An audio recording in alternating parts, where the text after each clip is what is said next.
And other than that, that's really pretty much it on the outside. Nothing really has changed. It's pretty much the exact same, phones for the most part.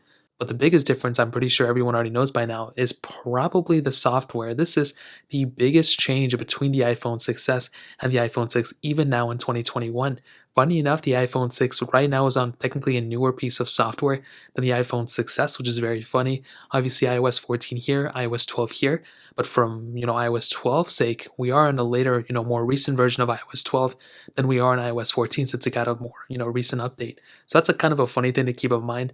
Other than that, like I said before, the biggest difference you're going to see between these two phones is probably in the software. Because the iPhone 6s is so much, it got so many more versions of software full OS updates than the iPhone 6, aka, this one's on iOS 14, this one's on iOS 12. This phone, the 6s, should theoretically get you a better experience overall. And that's a very important thing to keep in mind.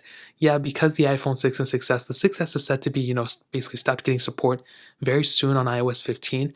But on iOS 12, it's still supported, kind of with, security updates. We do have app updates through the App Store still, which is really, really good. So in terms of that, we pretty much have the same thing going on.